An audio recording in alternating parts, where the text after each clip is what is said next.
Oh, good morning. Yeah, Did I lose you? there we go. Oh, yeah. How we doing?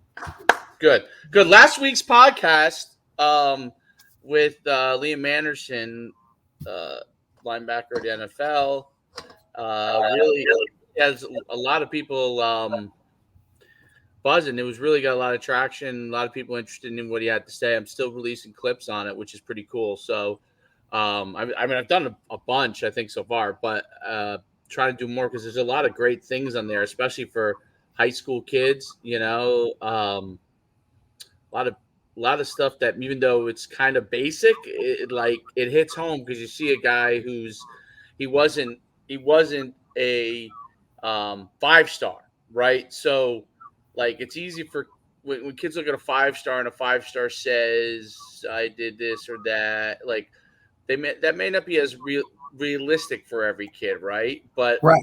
Liam Anderson's I mean, you're rose talking about a kid I don't even think had a star. probably didn't have a star. But Leah, going FCS, being he was a star at his high school. It wasn't like he wasn't a star. He was he was the leader of the team. He was the best player on the team. He was an FCS recruit. He went on to Holy Cross, and now has signed a free agent contract in the NFL. He's going to have to work obviously there to continue to stay in the NFL. Like that's a road to me that everybody has to have a certain amount of athleticism to be able to be as good as Liam Anderson. But no matter what your level is, those are by working hard and doing the things that you need to do and being a good student, following the things that your coaches need you to be able to do, doing the extra work that you need to do, gives you a path to be able to do that. And today, hopefully, we'll be able to talk with a not just prominent head coach, but one of the top programs in the state of Florida, Mike Smith, and that's going to be really exciting to talk from a coach's standpoint. About everything. I mean, not just coaching ball, but how development of players and those kind of things. Right.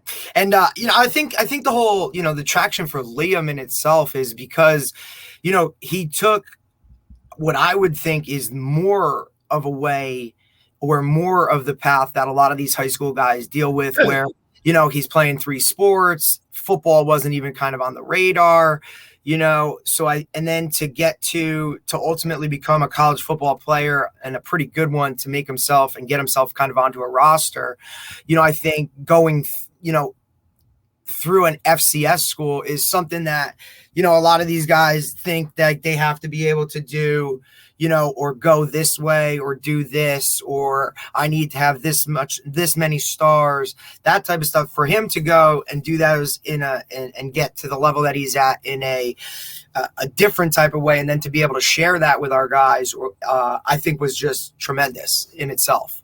Because I think a lot more of our guys can kind of relate to that world, than maybe some of these 5-star guys that are getting these scholarship offers and doing that kind of stuff, which is they get promoted the most, but that's the rarity, Absolutely. No, there's no doubt about it. I mean, that's what makes it such an important thing, that they have to go through a different process.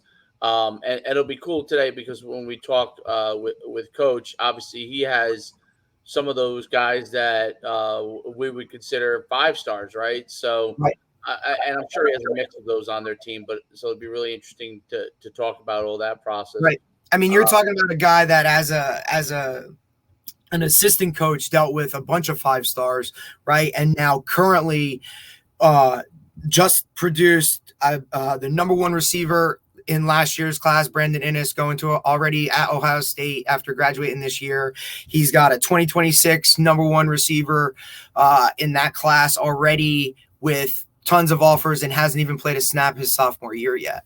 Not to mention the area where he is, one of the top, areas of the country. We're talking state, yes, in Florida, but like area in general, that Fort Lauderdale, Miami area, which has, 5 schools that are in the Broward County, right? Right. Yeah. Miami-Dade, you know what I'm saying? Like that area. I mean, in the top 25, they have 6 schools right there, 6 high schools, So you're talking about, I mean, look, just a lot of things that he deals with on a day-to-day basis, a lot of things that, interesting story in itself, coming from New Jersey, right down there, an assistant coach for a long time, I believe over 10 years, and then ultimately gets the nod to be the head coach. And now going into year 2. So just how he manages that type of, all those kinds of things that we don't even think about, right? Like the off the field stuff when you're dealing with a school with high prominence.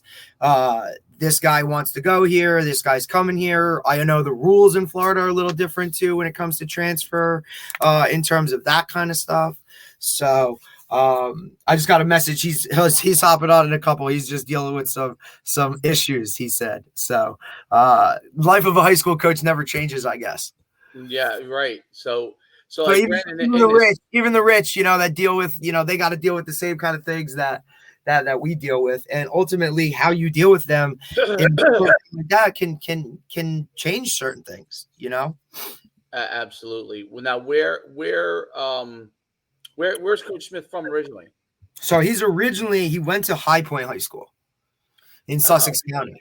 So he's Okay. originally a North Jersey guy, went down to Townsend, played his college ball there, and then ultimately went down to Florida in, I believe, 2005.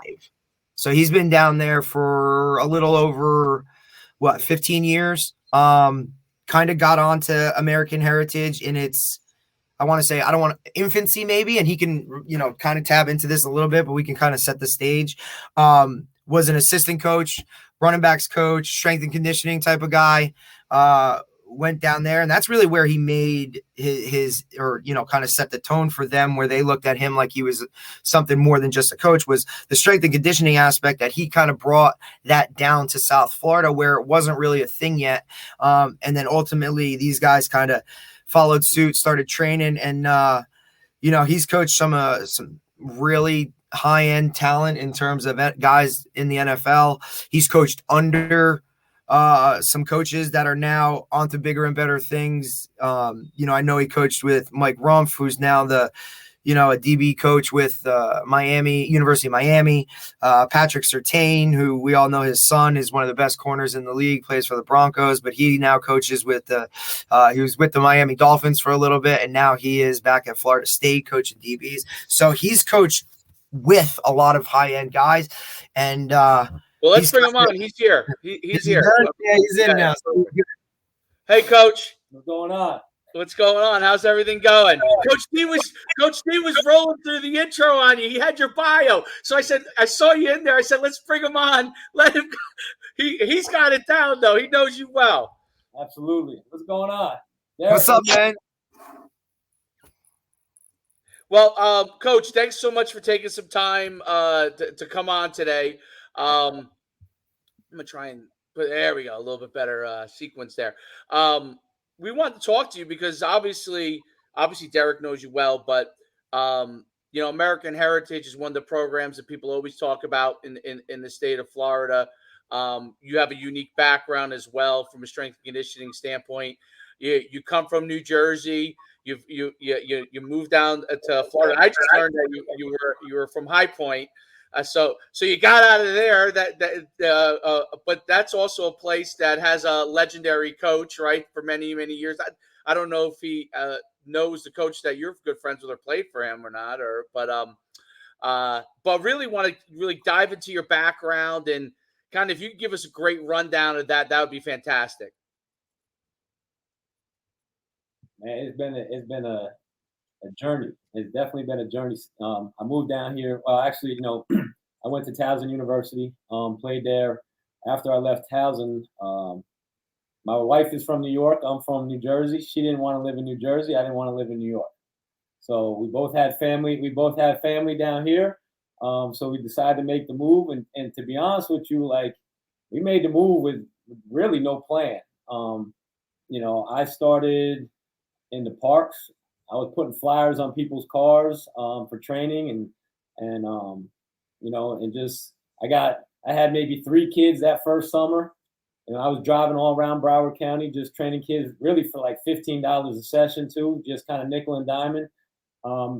eventually got on with a training company, Athletes Edge, that was based out of FAU. And we trained pro guys. We actually did some training with FAU. Two of my accounts, though, two of my high school accounts, one was Pinecrest in Fort Lauderdale, and the other one was American Heritage. So I was training their football team, baseball team, did a little bit of the basketball team for both schools. I kind of lucked out that when I was at Pinecrest, they had Brandon Knight. Brandon was probably the #1 high school player in the country at the time. At the same time that I was at American Heritage, they had Sony Michel. Actually, the year before, Sony came the year after I started there, but Sony came in the end of his 7th grade year into his 8th grade year. So, I just right place at the right time with both of them. Brandon was a sophomore at the time. Sony, like I said, was a 7th grader. And then from there, it was just grinding. It was grinding, and in 2013, when Mike Lump took the job at American Heritage, they asked me to be the full-time strength coach. They told me I could run my business out of here as well. Not only that, my son got to go to Heritage, as a full-time employee. His tuition was waived, so it was a win-win situation for me, as far as that goes. Moving forward, 10 years. I was a strength coach, running back coach. We had a really good run, had a lot of, we were blessed with the talent that we had. We won 5 state championships in that period. We have 14 guys in the NFL during that period. So it was a crazy run in a short period of time. And then last year, when Pat took the job with the Dolphins, it was kind of like, I was kind of part of the search committee, like, okay, well, who's going to be the next person? And it kind of went on for a couple of weeks. And then my athletic director came to me. He's like, well, what about you? And listen, I had no ambition to be a head football coach. I was good as a strength coach. I had the pulse of the team as the strength coach. So at first I was like, you know what, that's way outside my comfort zone. It's I know what my role is here. I know how to reach all these kids here. And as we went on, I kept saying, nah, I'm not going to do it. I'm not going to do it. And then, you start to think, you're like, well, you know what? All these years I've asked these kids to step outside their comfort zone, to make sacrifices. I put them through a bunch of stuff in the summertime that they got to deal with. Their parents make a lot of sacrifices to be at this school. And then you start to look at even the legacy of these kids, like the kids that have gone through here. And I'm not just talking about the professional guys, anybody that's really gone through this program, knows how special this program is in the culture. So with that said, I finally said, you know what, I'll accept the job. And listen, it's definitely a lot. It's a lot of times it's a love-hate relationship with this job. There's, a lot comes with it other than the football part. Actually, the football part is probably the easiest part of the job. But you know what? Like I said, I just felt like I owed it to all the guys that have made the sacrifices, and that have been here that I had to step up and take it. So here I am. That's a great journey. That's a fantastic journey. Really is a fantastic journey. Well, first of all, what year did you graduate? Did you play at Towson? I was at 96 to 2000. Okay. So you were, because I played at UConn, and I remember we played Towson when they had Vincent, or that was 93 though, I think. So I was at UConn from 92 to 96. Might have crossed over your freshman year, maybe. I think you guys were in the same conference by then that we were in until we went to D1. Yeah, and then the back end when I was there, we were in the Patriot League for. Oh, really? Yeah. So the first 2 years there, I don't even remember what the name of that conference was. But then we were Patriot League. We were Patriot League my last 2 years there, and then of course they went to CAA after that. So right. So very, very cool. So that's quite an interesting journey. First of all, the training part of the business, having started in that realm myself, really gives you a lot of unique skill sets as far as dealing with athletes that I do think helps out when it gets to being a head coach. And one of the things that I always think about is obviously you have your training program and you have the way you go about things, but you're customizing based off of athlete's skill level, what they can handle, what they can't handle, talent level, workload level. And so even though you have your program, you're still have to address each individual athlete's needs, much like a head football coach, right? You have the way you go about things, but at the same time, it's not cookie cutter. You have to individualize things for each athlete to make sure they get to maximize their ability. Talk about kind of the background that, when you said, you know what, I got to step out my comfort zone. Let me, what was the thought process that went into it, and what have you found these first years developing the program? You know what, from the head coach standpoint, it was kind of easy for me. Another part of it too that I kind of left out, that we've had a staff that's been together through this whole run. Our offensive line coach has been here through the whole run. Our defensive coordinator has been here through the whole run.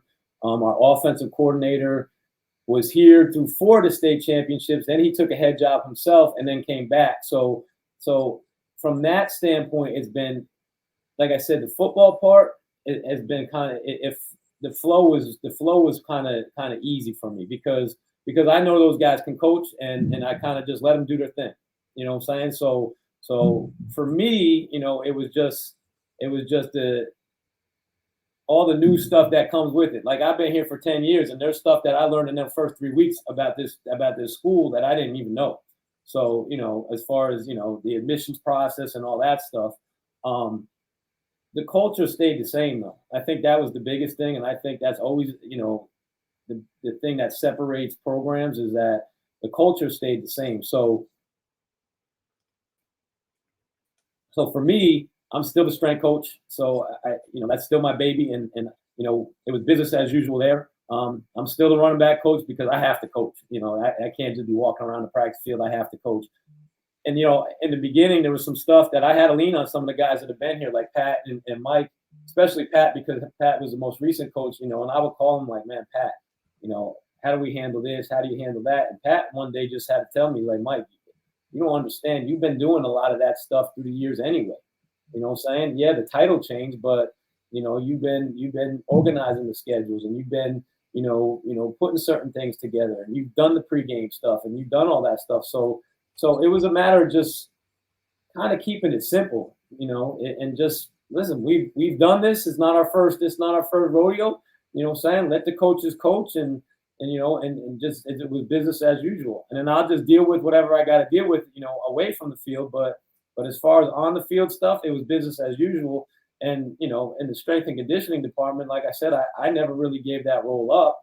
So and a lot of these kids have been here. Especially the group I had last year. I had 27 seniors last year, so they understood the process as well. So it made the transition. It made the transition easy for me. Minus the, like I said, all the off the field stuff I got to deal with. But from that standpoint, the culture took care of itself, really.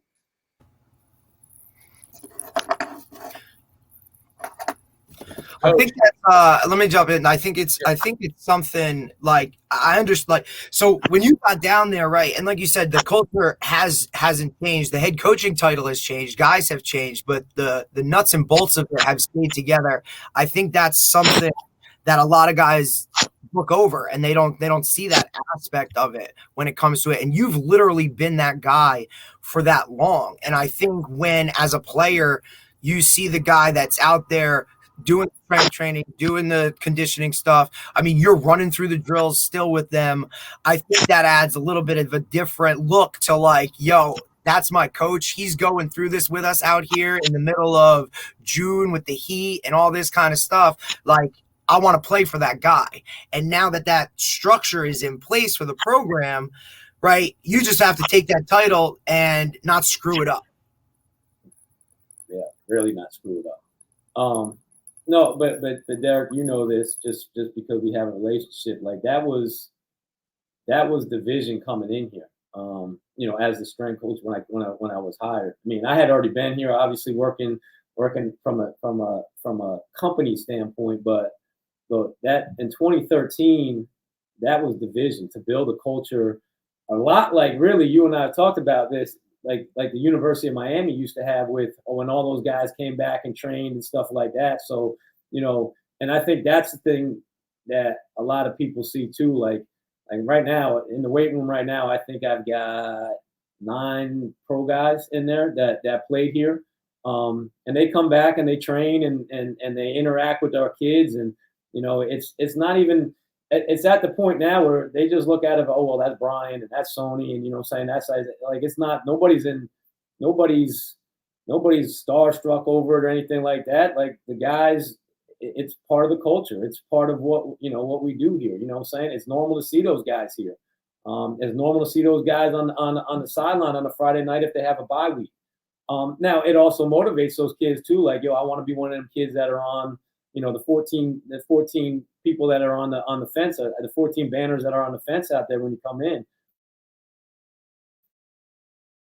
It definitely motivates those guys. But once again, I think the biggest thing is that the culture takes care of itself when you have a strong culture like that. You know what I'm saying? Like, and that was the thing. That was one of the main reasons I said, you know what, I'm going to take this job, because I wanted to make sure that what we had built, you don't know if you bring a guy in from the outside, and obviously he's going to have his own philosophies and stuff like that, and he can say whatever in the interview. No, we're going to keep this, but you know how that is. If I were to go to another school, I want to do it my way. So I think that was one of the biggest things for me, is that not just the kids, the coaches that are here, like Mario Perez, his kids went here.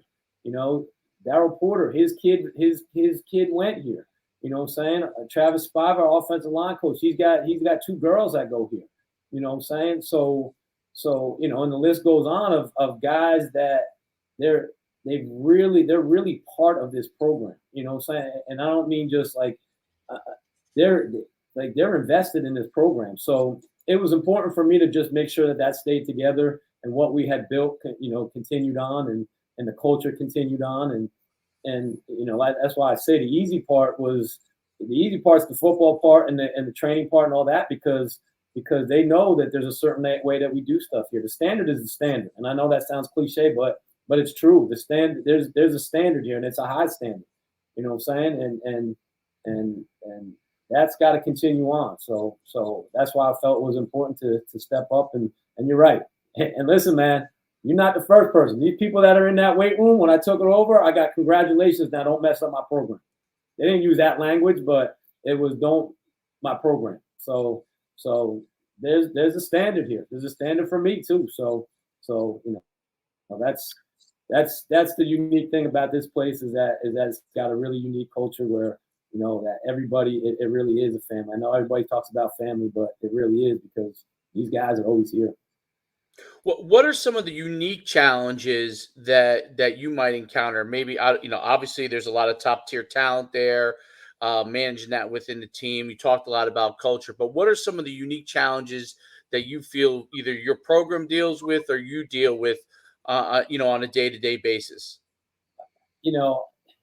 I think from the outside looking in, I think people think that we just get a bunch of 4- and 5-star kids and we just load up every year, and we absolutely have talent. We absolutely have talent. But people are shocked when they hear that we only have a roster of 48.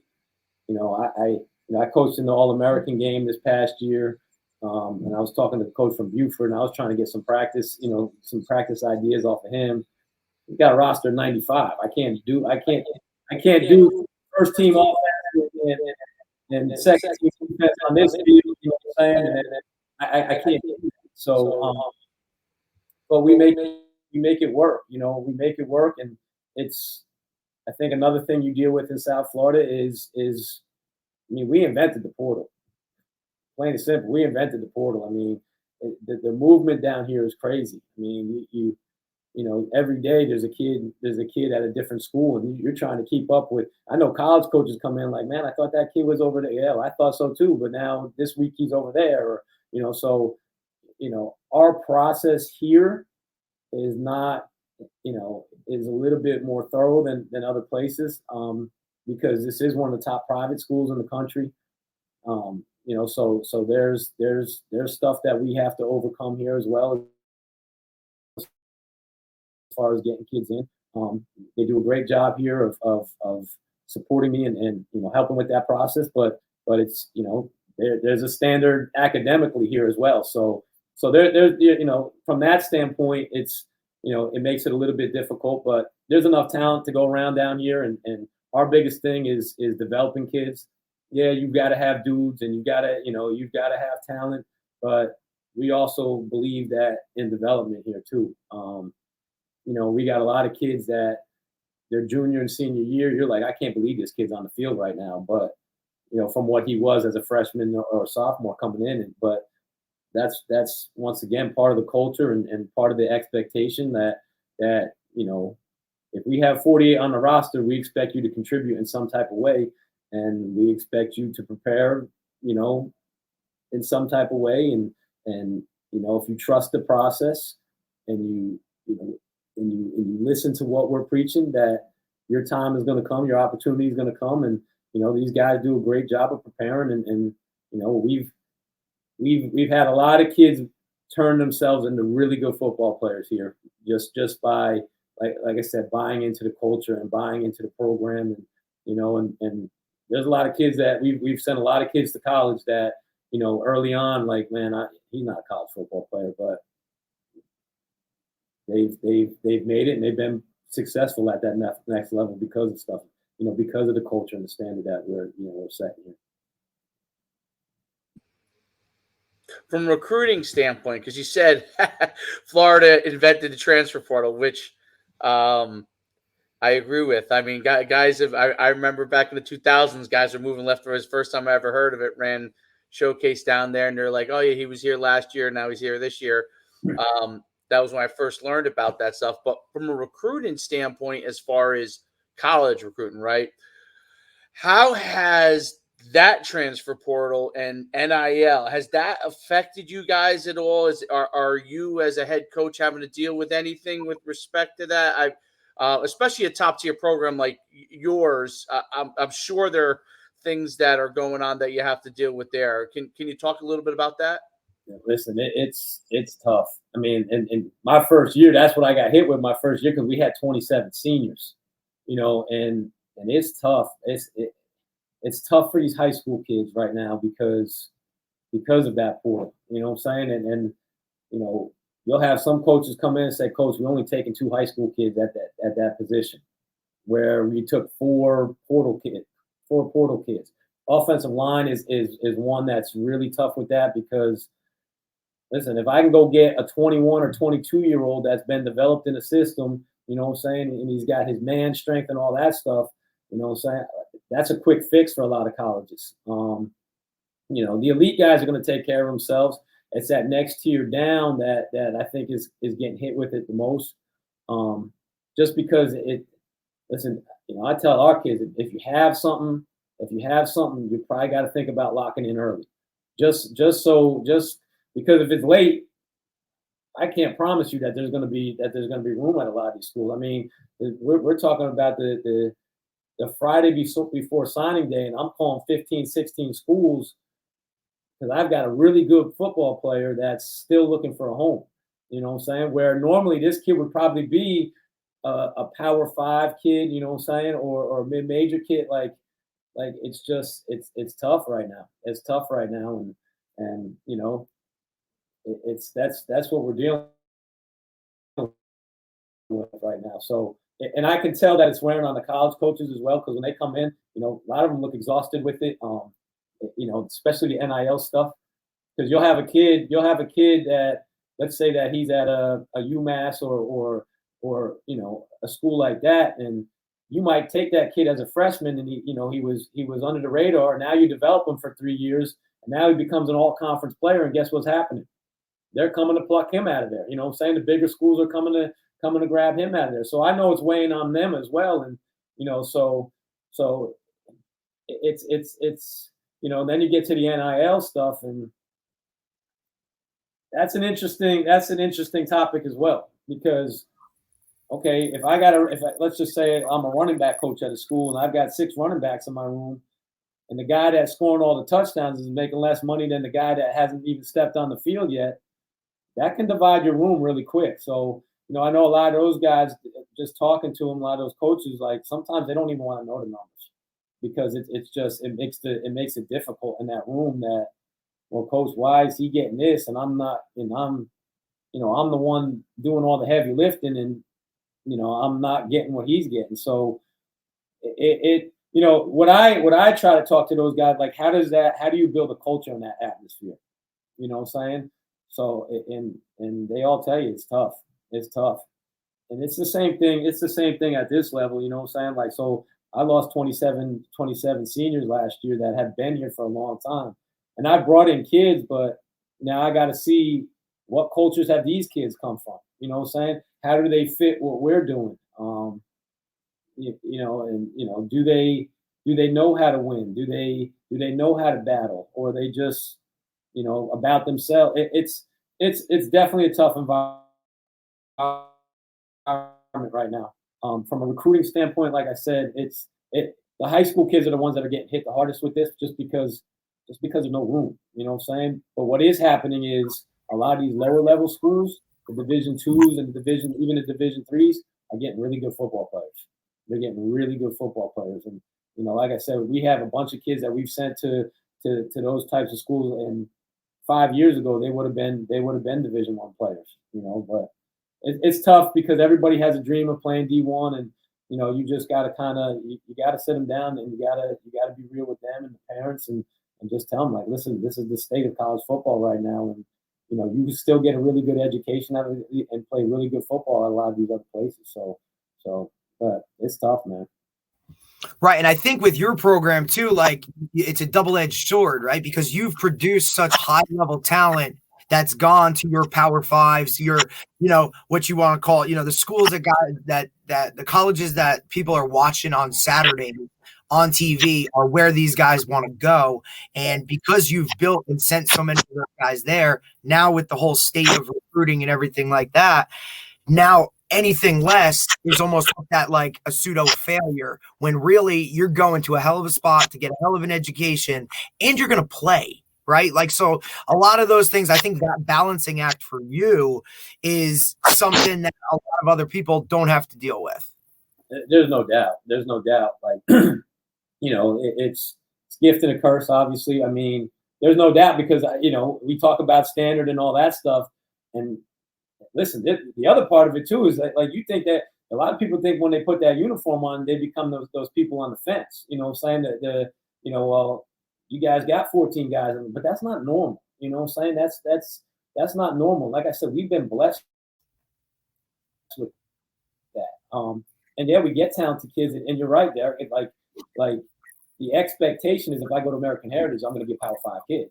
You know what I'm saying? Right. And listen, we have a good track record with that, obviously, but the landscape has changed. You know what I'm saying?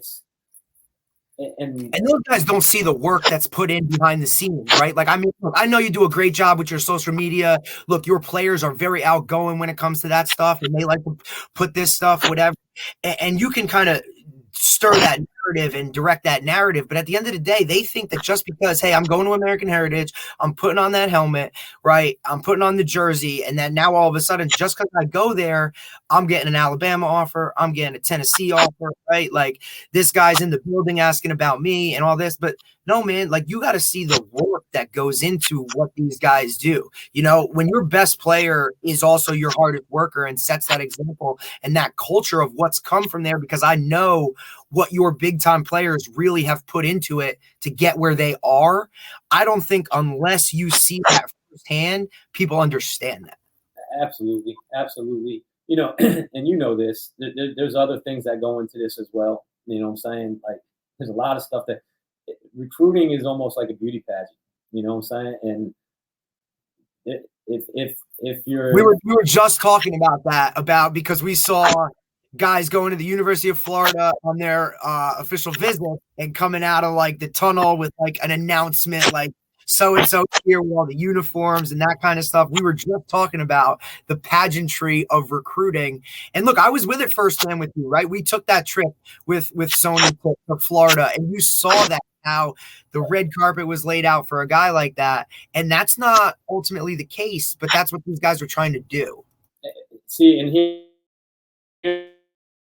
this is where it becomes tough for us as coaches too, because we know, and listen, we all love our players, we support, but we know that there's some kids that are getting overlooked. We know that there's some kid like, man, this kid can play. You know what I'm saying? But like I said, this is a beauty pageant, man. Like it's a projection, especially at those higher and those elite schools. You know what I'm saying? They're gonna take a chance on the offensive lineman that's 6'6", 300 pounds. Okay, he's lazy, he doesn't. Well, but he's 6'6", 300 pounds. You know what I'm saying? Whereas I got a kid that's 6'3", playing left guard for me that's nasty and gets after it and this and that. But that 6'3" is that 6'2", 6'3". Coach, you know what I'm saying? The standard that we have here, we're only taking 6'5" or okay, yeah, but that's a really good football player. You know what I'm saying? But you got to understand that part of it too, man. It's a beauty pageant and it's a projection, and these guys that are coming recruiting, they got to report back to somebody, and unfortunately you can't bring back well, you know what, I got a 5'7" DB, he can play, but it's just that's you got to realize that part of it when it comes to recruiting too, and it is frustrating, like I said, for us because we play high level competition. Like we don't duck anybody here. You know what I'm saying? So like my first 4 games, I'm playing. Yeah, I mean, I ran down your schedule. You know what I'm saying? Like you're going up to Washington D.C. playing St. John's, then you got Trinity Christian, right, from Jacksonville, right, and then you got to come home and play. Within your municipality, right, county, like you got Chaminade Madonna, who has 5-star studs all over the place, and then Cardinal Gibbons, which is always a battle for you, even more so if it's if you're not seeing them in the playoffs, you see this is the team that really wants to punch you in the mouth, so you're playing high level stuff. Absolutely. And that's what I'm saying, and these kids are performing at high levels, but when you try to explain to them the measurables and understand that some of these bigger schools are looking for, it's just, it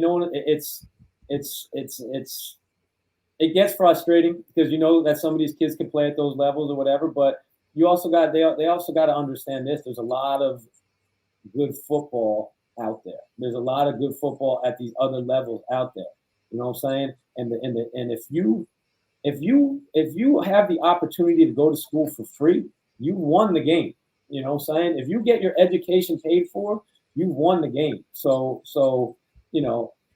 but these kids have dreams coming up. You know what I'm saying? I don't know any kid that dreams like, what, I'm going to play at this D2 when there's D3.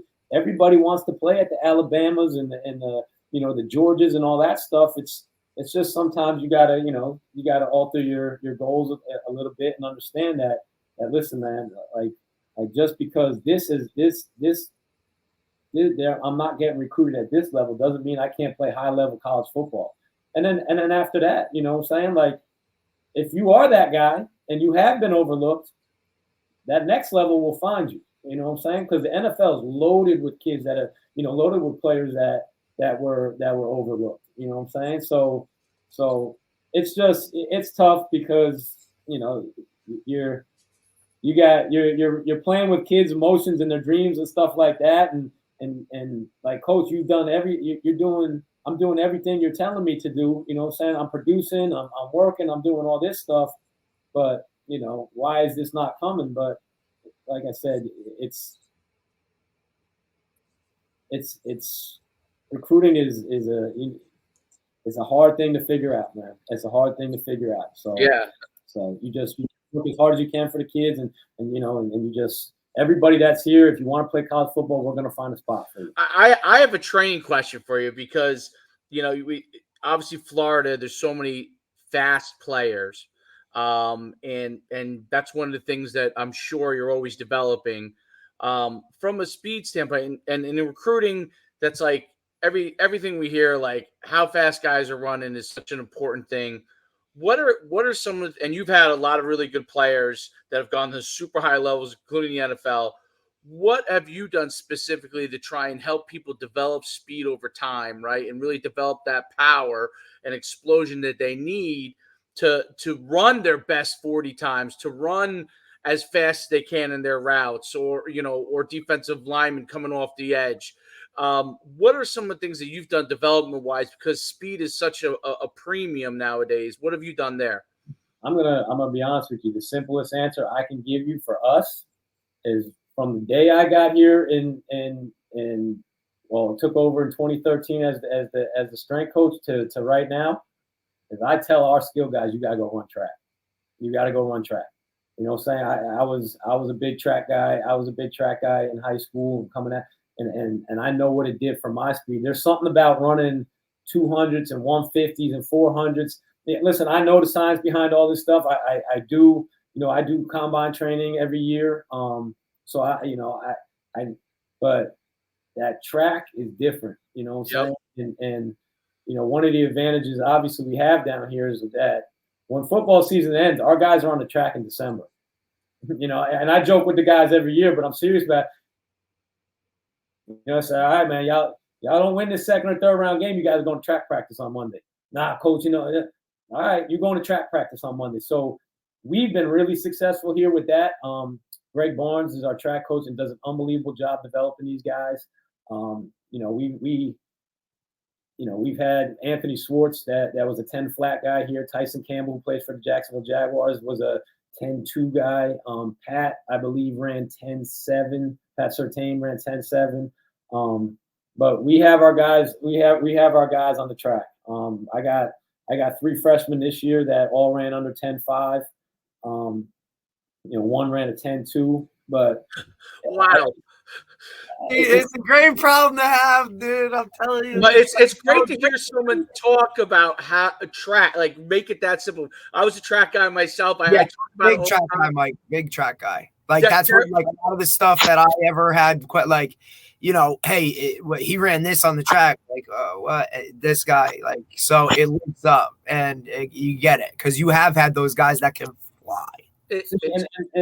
And the thing with that is I'm kind of old school on that. And Derek, I know you are too, as far as football season ended, you were going to basketball. After basketball season, you're either going to baseball or you're going to track. I went football, basketball, track. You know what I'm saying? Now, it's a little bit tougher down here because of the way, because our seasons are, like I said, baseball season starting in December also. Track is still, but I'm a big believer in having those guys go and either run. I like our big guys to wrestle, you know what I'm saying? Because listen, we do everything in the, a lot of conjugate stuff in the weight room, a lot of explosive stuff in the weight room. I'm doing speed stuff and agility stuff, during the winter into the spring as well. But that the competition, you know what I'm saying, the even going to wrestling, that's a different type of strength. That's leverage. And, when you got a guy grabbing on you and pulling and you got to twist and turn, your core strength is different, you know what I'm saying? But that's another competitive thing. So you're never turning that competitive switch off. So, but from a speed standpoint, to answer your original question, I'm pushing guys to track. Now, we have had some issues the last couple of years because now we had some 7-on-7 babies for a little while there. And that's tough too, dealing with their schedule, because they'll be gone on the Thursday, and then when I finally get them back on Monday, well, coach, we played 10 games this weekend, and so that made it challenging too. But we had this year we had another group that really were track kids coming in, and listen, you can tell, man, you could just our speed is just different when we have guys running track, so. Now, we had 8 guys that actually went to the States and track this year, so it kind of pushed into our spring practice schedule. It actually really pushed into our spring practice schedule. But I'm cool with it, man. I'm a track guy, and I just feel like there's no. You could tell me whatever the science is. That 400 makes you stronger. You know what I'm saying? That those 200, those repeat 150, that makes you stronger. It's a different type of speed. It's a different type of strength. So So I'm a big believer in what the track develops. Now, do you think that thought process, that belief of you, hey, go do another sport, go do that, you think that has any ties to how we are up here in the Northeast? Because look, we're playing a different sport every season, and we can't go outside and throw 7-on-7. We don't have spring football up here. So do you think that has something to link up, or is it just different? Well, listen, honestly, Derek, I can only speak for myself, and I haven't been up there. I'll go up and visit, but I haven't been up there to see what it's like now. Here's the issue with some of this stuff. The multi-sport stuff I feel is huge, but I'm also seeing that, man, if you're not specializing in some of these sports, you're actually falling behind. You know what I'm saying? So I've even taken it a step further as far as my training, that I try and put multi-sport movements into the training. Like, listen, man, look, I don't want to offend anybody here, but you got all these guys, these receiver guys, and these they're teaching, all these receiver gurus now. That's basketball, man. That's basketball. Look at all the releases. It's basketball. That's one-on-one basketball. You know what I'm saying? Moving your feet, hips. All right, attacking the hip, set up moves. It's basketball. You know what I'm saying? Like you and I, as soon as football was over, I was going to basketball. You know what I'm saying? And we were going to hoop for 4 months, and that's I wasn't doing agility drills or releases or any of that. You know what I'm saying? We were hooping, and that's man, I'm gonna go lock you down, or I'm gonna take you off the dribble. That's how you develop, those movement skills. And I think that's essential. So I try and implement as much of that as I can into workout, because the reality, like I said, once again, it's with the specialization, you actually are falling behind a little bit, and it's kind of crazy. So you're kind of fighting that battle. Like, we have a high level kid right now. That's our center fielder, our starting center fielder, and he's playing baseball all summer, but when he comes back to football, when's he getting his at bats during the fall? You know what I'm saying? And we're talking about a high level kid here, like a kid that's going to be a high major program baseball player in college. Like, meanwhile, other guys are taking those are in the cage in the fall, and they're playing fall ball and all that stuff. So, and this kid is a great athlete. So you're going to punish him for being a great athlete?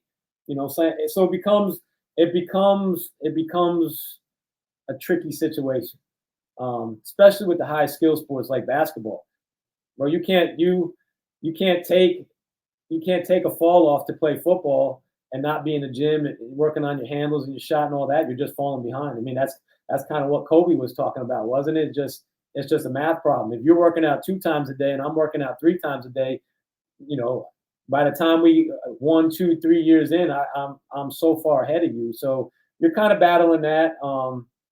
But listen, man, I'm pushing track. I'm pushing multi-sport guys. You know what I'm saying? So it is what it is. Whether that's an old school mentality, whether that's a Jersey mentality, whatever, I don't know what it is like that up there now, as far as that goes. But that's just what we did, man. We played ball. You got guys now like Coach. I worked out today, so I got to go home and I got to rest. Man, we used to work out for 2 hours and then be at somebody's house or some court someplace, and we're going to play basketball for 3 more hours later that night. We weren't worried about, man, my legs are dead and all this stuff. You just played, you know what I'm saying? So I don't know, man. I can go on forever about this topic, So, the other thing I find too is that if you don't structure stuff for kids now, hey man, you gotta have some creativity, imagination. Go, like, why are all these courts empty? You know what I'm saying? Like, well, my trainer has me scheduled for. Man, I don't know, man. I don't. Like I said, it's a little different now. So, but I can go on forever about that. Those are great points. I mean, all that's valid too. I mean, we look at, when you talk at baseball players, the 2 of the best players in the Yankees, those guys were the 3-sport athletes, right? So, and they're gigantic. They're 6'6" and 6'7", and they played football. They played basketball. They played baseball. And so you're not gonna get, I think when they're looking at when you're talking at the highest level, when kids come in for Alabama and stuff like that, or Georgia, I do think that they're looking, hey, this kid's doing it, and he's also playing 2 other sports. What's he gonna be like? Right. He now is with me 24/7, right? So Aaron Judge, when he's with me 24/7, he's not no longer playing football, basketball, and baseball. Now that's why those guys are the number 1 picks, right? And same thing with football. And I think that when you get to a higher level, if all things are equal and this guy's playing 3 sports and this guy's a specialist, I'm taking the guy that plays 3 sports.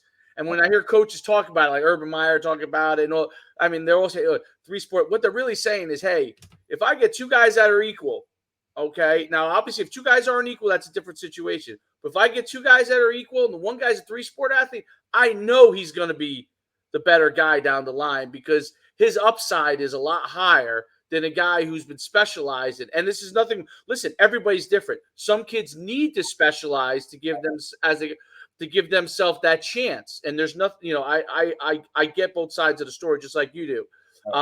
But if all things being equal, and people are like, oh, I put in all this time. If all things are equal, they're going to take the guy that's a 3-sport athlete or the 2-sport athlete because once he focuses and once he's doing one thing in college or at the pro level, he's going to get much better very quickly. And I think that's the when you say the advocate part of a 3-sport athlete, developing all those all-around skills, when it comes time to specialize, your upside to me is higher. And a couple parts to that. Number one, I look at it from this standpoint. Like I just said, you're not turning off the competitive switch at any point in time during the year.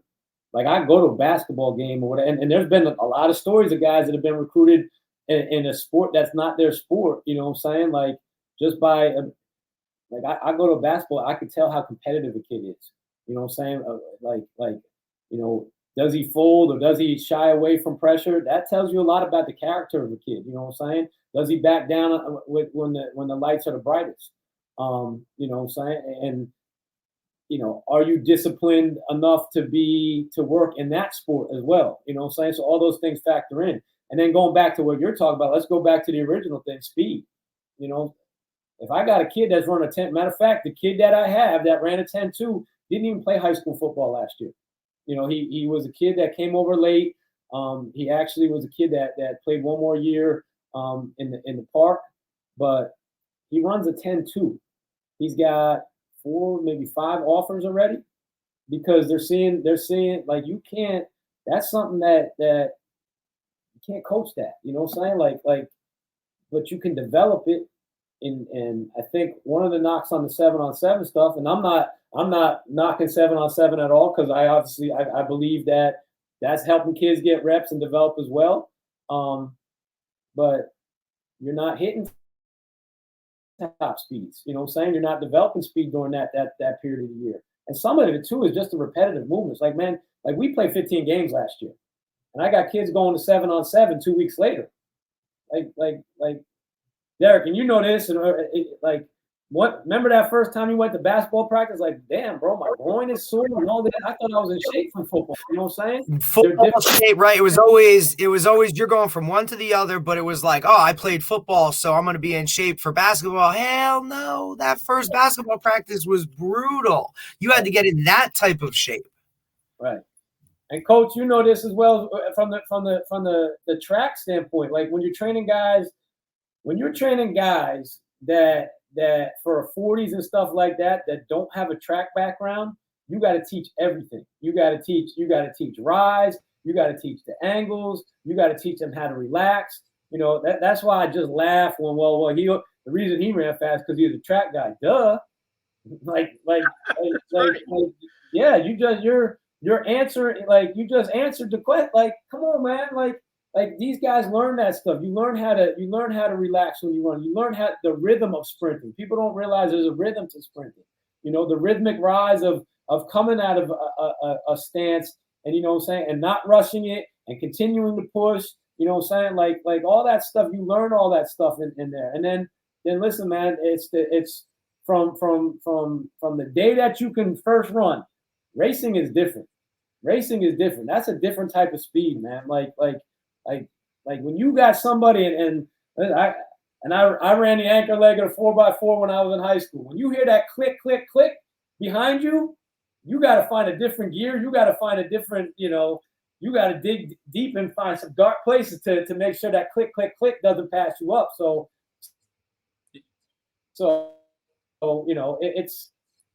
it's just a total development that you get with a 3-sport athlete or 2-sport or multi-sport athlete that it's like I said, going back to our center fielder, we just won a state championship in baseball, and there were some big moments that he had to come up in, and I know I can trust that kid on a Friday night in a big moment. The lights are not going to be too bright for him. So, and you find that just by observing them in other sports that they play. So, well, I would say when my skill guy runs the 400, I know I can trust him. Oh, absolutely. Because that pain when you have 100 meters to go, and those legs start to go, and you've got to fight, and there's a guy next to you in the same thing in the same situation, and you're fighting it, and you run that 8, 10, 12, 14 times in a season.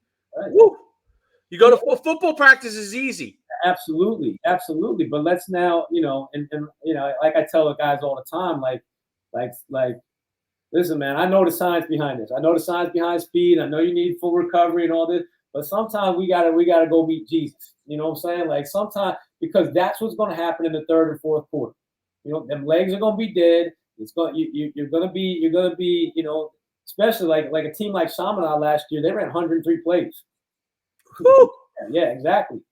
And we only had a defensive line of maybe 6 that were rotating. But I knew that we could withstand that because I make our big guys, like we call it a perimeter run. Like we'll go through a full. Big guys are running. Your big guys do a lot of the skill set stuff and still are big guys. We're gonna go through a full change of direction workout. All right, we'll go through a full change of direction workout, and at the end, they know when I say get in the corner, they go to the corner of the end zone, and we have a perimeter run. Basically, back of the end zone, down the sideline, back of the end. Basically, simulating almost like a 400, and we're on the gas, man. We're on the gas with that, and you could say, okay, well, when are they ever going to run 55 seconds? No, man, I need to see them fight. And I know when we're ready, when my big guys are running it under a minute. I know when we're ready, when my small guys are coming in at 39, 40, like that's when I know that we're ready to go. You know what I'm saying? And that's awesome.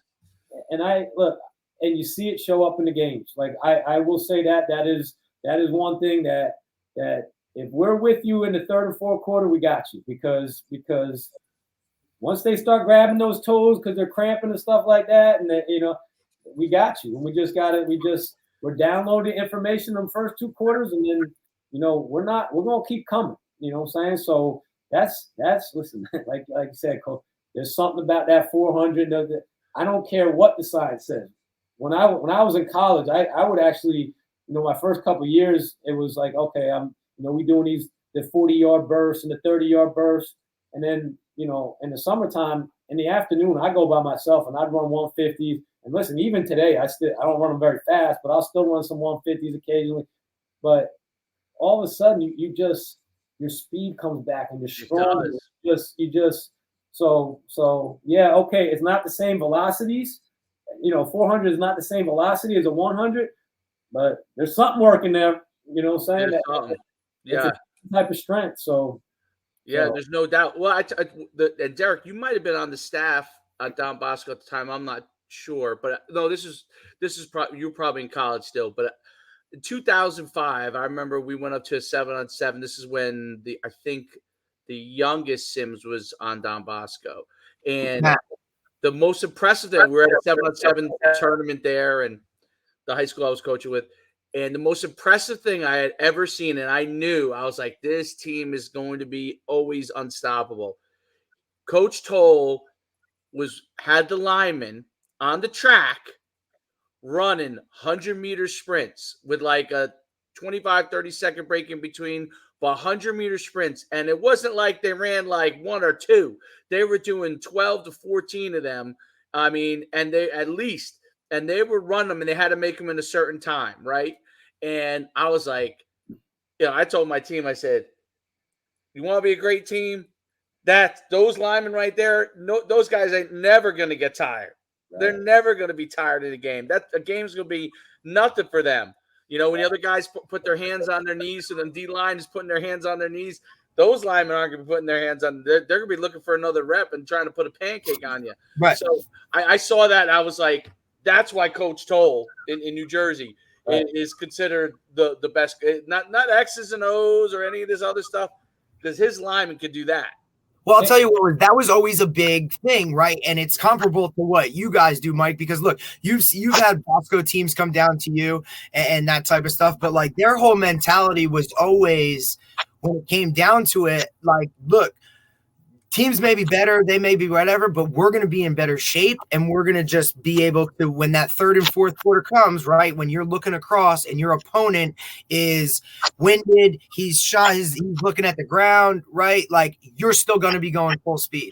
So if that happens, and look, and you've had to condition your roster because, like you said, you have less guys, just numbers wise, than everybody else. So those guys need to stay on the field. They need to play special teams. They need to have that shape, and then ultimately to be in that shape, and then ultimately have that mental capacity to still fight and then win. Right. And Coach, and kind of going back to that, now think what they're telling you from a science standpoint. Why your lineman should never run more than 20 yards. And if you just do a whole bunch of 20, I get it.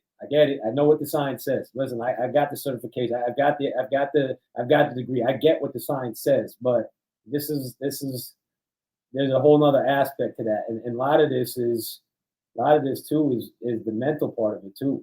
You know what I'm saying? If we had a kid that came over here. This kid is committed to Louisville now. When he came over here, talking about that perimeter run, I'm not lying. He came in the first time he ran that. I think it was like 2 minutes and 25 seconds to run around the field. I said, I promise you, by the end of the summer, you'll be under 1:15. He's running that under 50 seconds now. You know what I'm saying? Like, okay, so what does it mean? I'll tell you what it means. Now he's dominant on the field. That first year, it was kind of like you shine away from the way. Now he's dominant on you're creating also a mental toughness about you. You know what I'm saying? That, man, those linemen are running all those 100 meter sprints, and they're all making the time.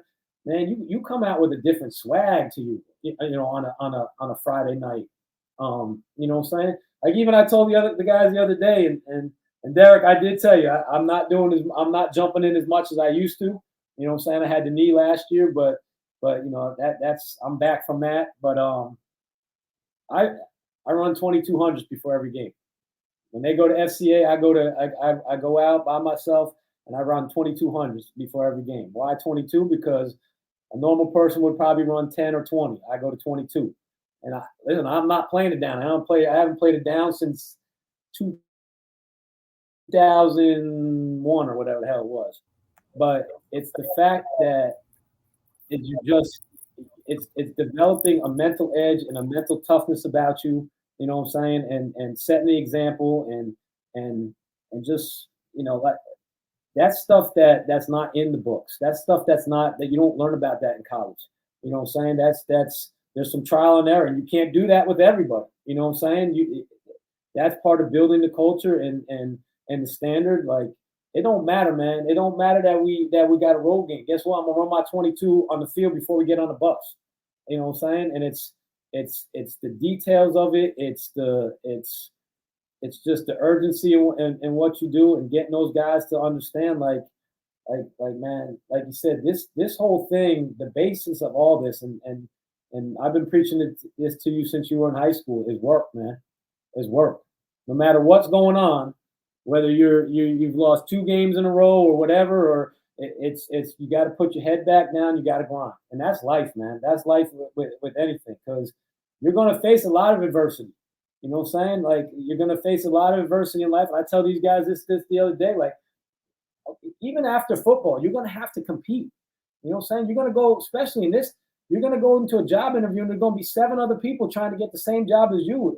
You're going to have to compete. You know what I'm saying? So you got to develop these traits now And you've got to develop your mental toughness now, because you're gonna have to get through hard times and stuff like that. So our guys embrace that, man. Our guys really do. They embrace that, and we don't even look at it as work anymore. The guys coming in do. The guys coming in like, man, this is crazy. Like, yeah, but this is why we win here. You know what I'm saying? Like, we had a kid from another school, and he's like, Coach, now I understand why you guys are playing in the right in the state game. Because a lot of these other programs look at you guys like you're the little stepchild, right? Like you're the little brother, and we're St. Thomas Aquinas, or we're Miami Central, or we're this, and like all these dudes, like they don't know what it actually takes to like sustain this long period of time, and then the bar that is set within the program, itself. And I've guys, and the whole thing for me is that it comes back to, the culture that's set, where these guys are now, you're talking 12, 13 guys in the NFL, and they're coming back to work out at American Heritage, right? They're not going to the college they went to, right? They're not going, to their individual. Now they might do that stuff on their own, but when the gist of it comes down to it, like they're going back to their high school to train in the off season, and they want to see what the new crop is like. And are you boys going to live up to what we did? Right. And don't you dare take this standard that we set.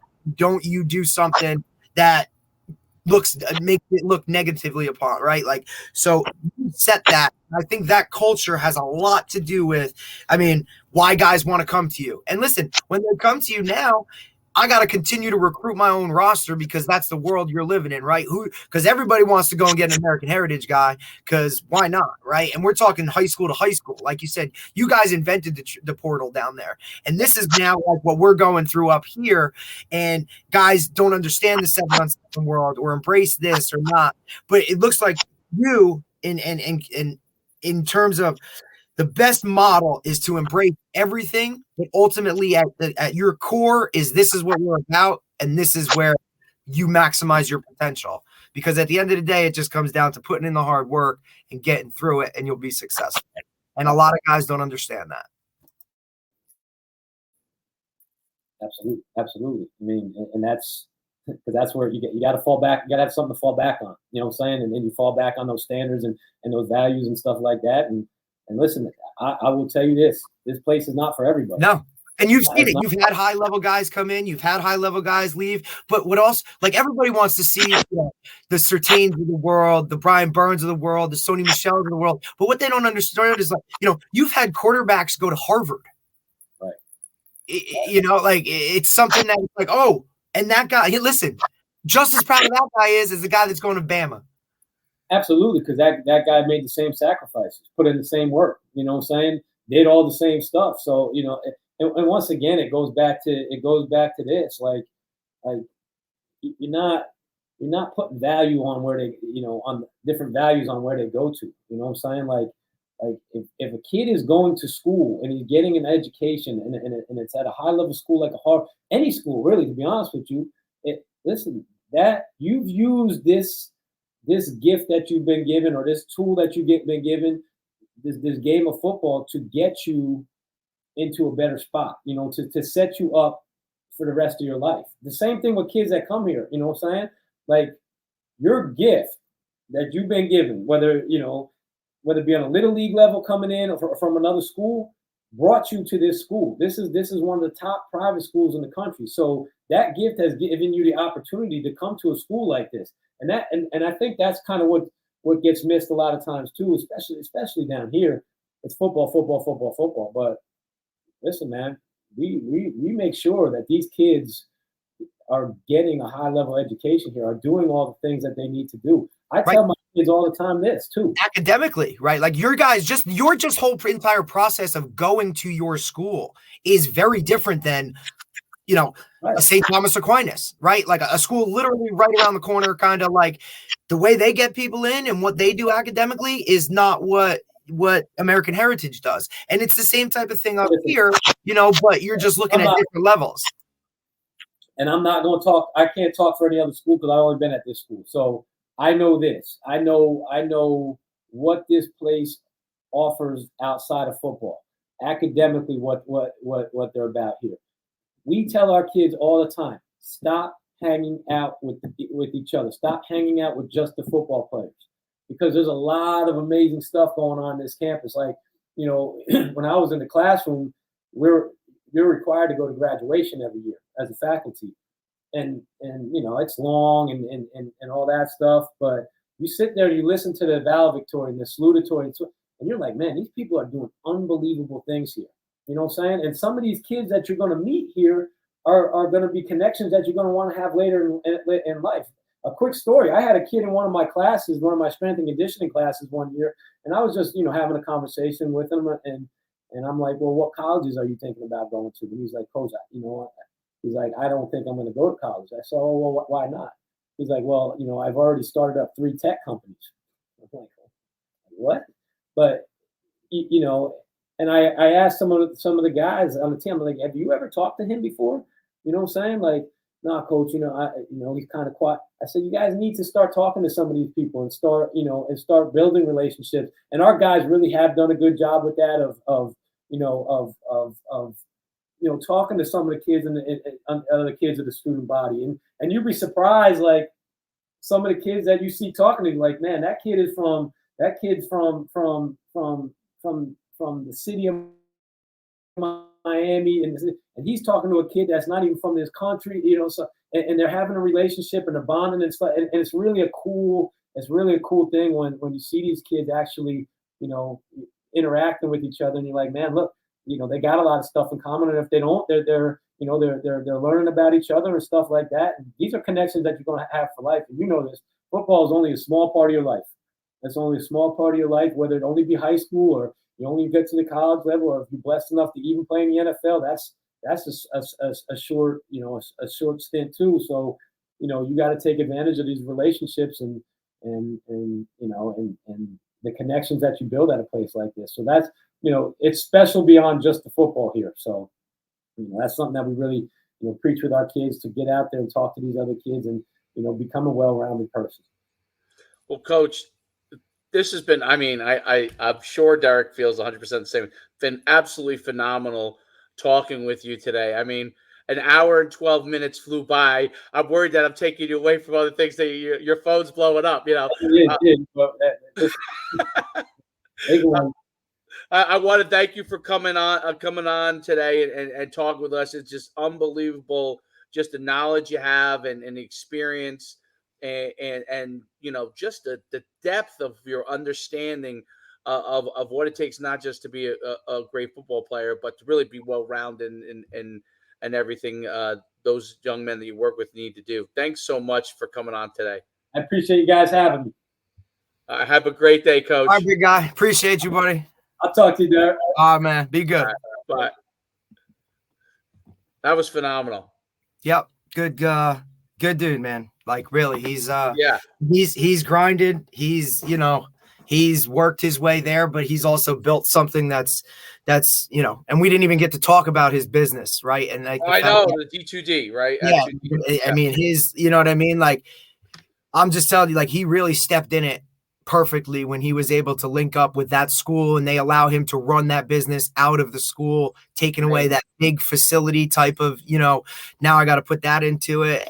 And it's, you also don't, like, if to me, you look at that, something like that, right? Like, if a New Jersey high school private school coach tried to do something like that, where they ran their own business out of a school in order to ultimately benefit the school, right? Because he don't take anything away from it. If anything, he increases it more, because now all these guys that are successful and making money come back, right? Which is more eyes on that school, more eyes here. Like, probably they look at it and say, these guys coming back, that's going to give us more tuition than, you know, but at the same time, well, think of all the NFL guys that I've worked with. If I was at a school, imagine them all, like, but I mean, imagine that coming back to your school and that prominence. But like, for them to look at it and say, hey, you can do all that stuff out of our school. Let's go. Right. So phenomenal to be at a school that supports, like, you know, look, this is how we do it. Yeah, you're football, but you still have to do it this way and then still be successful. There's a lot to it, man. You know? Yeah, they get it. I mean, listen, One day they'll get that process. It is interesting when you bring that up because I always think of all the obviously me being in that industry, right? All the battles I always have. The first thing they say to you is you can't. They don't Right. want you to cross over. Meanwhile, here's a place that's integrating it and the success that they have. It's there. You know, yeah.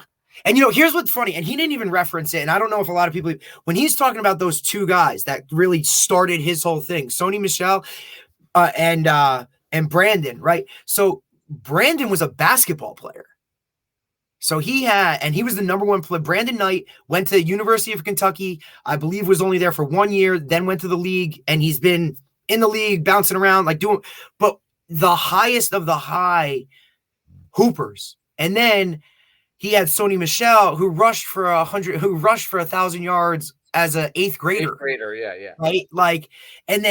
But even with him going through a torn ACL, right? Like a high level guy, Brandon being, in the league, but not the guy in the league, right? Because of what has gone on. So, Mike's been that guy for all of these high level people the entire time. And I think that's what separates him individually as a coach, not just because he's a guy that's coached me or a mentor. It's that his ability to connect with guys on a different level, right? And he's seen a lot. And he's been able to communicate. He's worked with some great people. He's like a sponge. He's always learning, right? Because he knows what it takes to get there. But, you also look at you don't keep staffs together unless somebody's kind of holding that thing together, right? And even though he wasn't the head guy, he's the strength and conditioning guy. He's in the gritty. He's down with them. Like he's, whatever doing it. So to keep a staff together, look, you see some of these private schools. Hey, I'm coaching here this year. I'm coaching there next year. Like they're all over the place.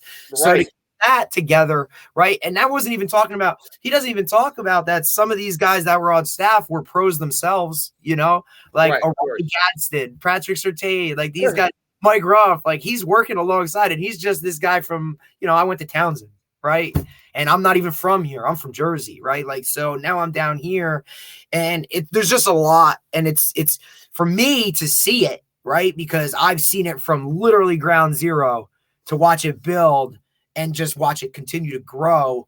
And then ultimately him have success. Cause I had that conversation. Like, do you want to be the head coach? Like, or, cause at first it was like, hey, we're looking for a new head coach. And then it was like, hey, I'm going to be the head coach. And it was like, and then it was, hey man, there's a lot that goes into this that I had no idea. And that was from being the strength and conditioning coach and teaching in the building. And he still didn't know all of those things that had to go along with it, which I think is interesting in itself. And it's not like, Coach Surtain before him was keep everything close knit, not worry about, like he was open about sharing things with his assistants. So for him to go into a program and still not know certain things just is a credit to whatever. And then I think him talking about, like, obviously, the NIL stuff and how college guys transfer portal stuff and we've talked about this and said this, the guys that are going to get hurt are the high school players, because like he said, why am I not going to take a 21-year-old lineman who's been in a college system, who's already that much further ahead? Or look, if that guy's 6'6", yeah, that 6'3" guy may have better stats and may play better, but he's 6'6". Correct. So, sometimes it's like, and then he talked about, like, look, man, I got to play all this talent that's literally right in my back corner, like literally around the block from me, right? Like, how do I keep guys here? How do I not, like you say, they invented the transfer portal. It's amazing. That was an amazing interview. It was amazing to hear. And it's such a great program, but also the grounded part of it, like the part. Yeah, he's very humble too, right? Like he's a guy that understands it. And he's also not a guy, like, I'm pretty sure most people, even if they are, quote unquote rivals or whatever, when you mention his name, I'm sure they have a positive opinion about him, even though he's the outsider or he's from American heritage, right? Like, how about the thing on track and how? So I by the way, I didn't know that. I didn't. Oh yeah. Well, that's like, like it's stuff that I've mentioned to you in passing, right? Like, and I've tried to, like, hey, this guy's got like which is why I wanted you to hear it, because it's different if I say, hey, my buddy down there does this, whatever. But when you hear it from him, like, this is a guy, like, We're talking number 21 in the country, preseason max preps, ranked team, 13-2 last year, lost in the state finals type, like 5 state titles and 5. Like, this is what we're talking about. And this guy's saying, bro, I don't even want you doing football. Go run track. That's the one thing I try to tell kids. And the mistake that kids do when they run track in New Jersey a lot of times that are football players is they try to do everything all the time. Focus on 1 or 2 events. Well, not even that. They'll run track. They'll still go and see their strength coach. Like, right. They overdo it. And do 7 on 7. Like, see, what they don't understand is one of those takes the place of another. Correct. Right. So if I'm going to, well, listen, I just love it because look, it used to be funny, right? Because when he was my coach, right? When Mike was my coach, right. So we would literally go from playing Thanksgiving Day, right? We'd have a football game. And then the next day, right? He would be at his other school coaching basketball with his uncle. And I'd be at basketball practice. And it'd be like, yo, this sucked. Did and he he's like, Delaney or no. He was, there was no tie whatsoever. Okay, he was the only reason he was two high point guys like that. It was funny. He was a high point guy, like to an extent, but his dad was actually my middle school principal and then ultimately my superintendent in high school. Okay. But it was always like that would have been the original. He graduated high school in 1995, and they tried to like get him to go to Butler because it was like, damn, if this kid could play at Butler, like he's a speed demon, whatever. He was like the original. But then when he finished at Townsend, he had like a year where he was trying to figure it out. So he came back and actually ran like our strength and conditioning program at Butler, like warmed us up in the summer, like did all that kind of stuff. Right. And that was where it was like, whoa, this is a little different, right? Like now we have our own guy, our own Parisi guy. Right? Because that's what he was doing, but not many people were doing it at the time. So he took it down to South Florida, and it was like, I mean, you heard him, 3 kids walking around the park with flyers saying, come to my stuff. And then just got so lucky that he linked up with a company. They sent him to Pinehurst, which had the number 1 basketball player in the country. They sent him to American Heritage, where they had the number 1 running back. And then those guys just bought into what he did, I mean, I can remember him having Brandon Knight. I remember being down there with him, working out Brandon Knight. Yeah, Brandon Knight that went to Duke? Kentucky. Basketball. Kentucky. Yeah. So, and he had him. That Brandon Knight? Yes, that was his guy. Okay. And so listen, I went to see him play in a game. Scottie Pippen's in the stands. Jim Boeheim is sitting over there from Syracuse. And these were his high school random games. But he had him in a parking garage, running up the parking garage. That's how he was training him. That's where he was training him that day. And I was just sitting there watching this kid going, this dude's like a division, like the best player in the country. And he's doing this type of stuff. Right. So that's been his groundwork foundation. And now he's got a program. Listen, he also 2 head coaches have gone through there. They retained Mike, right? Like, yeah, keep this guy. You hear him talk about, I work with all these other programs within the school. I don't know if have you ever seen the Savannah Bananas baseball team? Yeah. Michael Deeb, one of the players on there, Michael Deeb, starting first baseman, I believe, played for Mike as a linebacker and then went to Notre Dame to play football, but also a baseball guy, and now he's playing for them. So, the Savannah Bananas are like the Globetrotters, right? Right. And this guy's a huge part. Michael Deeb, monster, dancing out there, doing whatever. And I met him as well. He was like the first year Mike was there before Sony. And he went to, this kid would train, he would work out, all this stuff for football. And now he's doing that type of stuff. So the program itself, look, he's got to battle it because he's got to play. Look, you heard him. We played 15 games. So in Florida, you got to play 15 games just to get into the state finals. There's 5 rounds of playoffs, right? And you're talking, we start in August and we start later than them and finish before them. Crazy. Right. And they just run it, which is, and look, like I said, he's got his schedule. He's going up to DC to play St. John's. Then he's going to Jacksonville, but then within his region itself, you're talking about Chaminade. They have the 2 top 10 receivers in the country. It's